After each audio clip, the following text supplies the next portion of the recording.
चलो ये क्वेश्चन देखते हैं। An object of mass m1 collides with another object of mass m2 which is at rest. After the collision the objects move with equal speeds in opposite direction. The ratio of m2 by m1 कैसा है?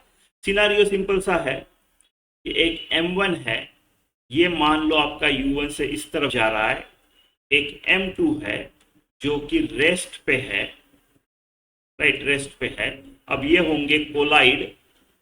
उसके बाद जो m1 है वो इस तरफ जा रहा है स्पीड v से, और जो m2 है वो इस तरफ जा रहा है स्पीड, सेम स्पीड v से, ऐसा।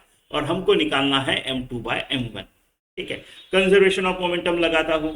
m1u1 plus 0 is equal to, देखो इस तरफ का डायरेक्शन का वैल्यूज पॉजिटिव लेते हैं, इस तरफ जो जाएगा वो निगेटिव लेते हैं, तो ये माइनस m1 भी करना पड़ेगा, प्लस m2 भी करना पड़ेगा। ठीक है, इससे तो कुछ खास होगा नहीं, आप m2 बाय m1 तो निकाल नहीं सकते हो, तो फिर कैसे निकालेंगे? क्या ये कोलिजन इलास्टिक है? नहीं, ऐसा तो लिखा नहीं है। इन इलास्टिक कुछ नहीं लिखा है, वैसा कुछ लिखा नहीं है, राइट। तो किस टाइप का कोलिजन है पता नहीं है, लेकिन मुझे पता है कोएफिशिएंट ऑफ रेस्टिट्यूशन ई जो है उसका वैल्यू लेस देन 1 होता है या इक्वल टू 1 होता है। इस चीज का यूज करके देखते हैं। ई इज इक्वल टू, क्या है formula? Magnitude of velocity of separation upon magnitude of velocity of approach, ये फॉर्मूला है, राइट। तो ये कितना आएगा? देखो v, इस ये 2 वाला है, ये 1 वाला है, ऐसा पकड़ के चलते हैं। तो v2 v in positive direction minus v in negative direction divided by u1, ऐसा आया। E is equal to 2v by u1 आया।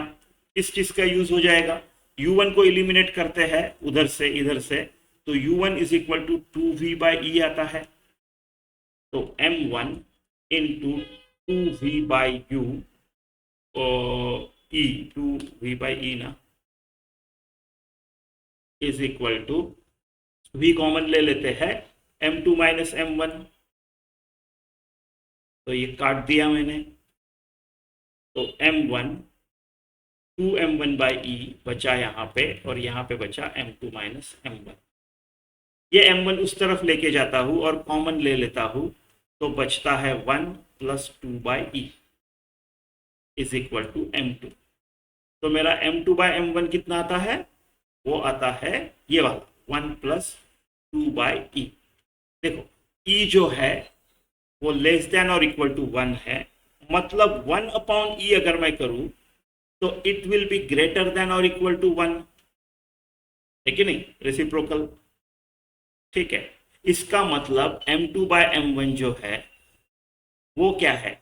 1 प्लस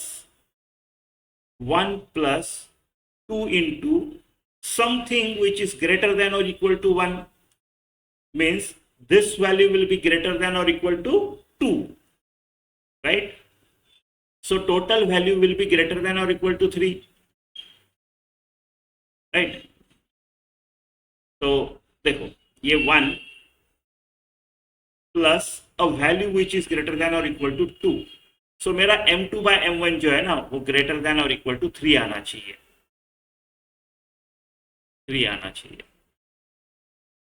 ये पॉसिबल नहीं, ये पॉसिबल नहीं, ये पॉसिबल नहीं है, एक ही पॉसिबल है। यानी ये कौन सा कोलिजन था?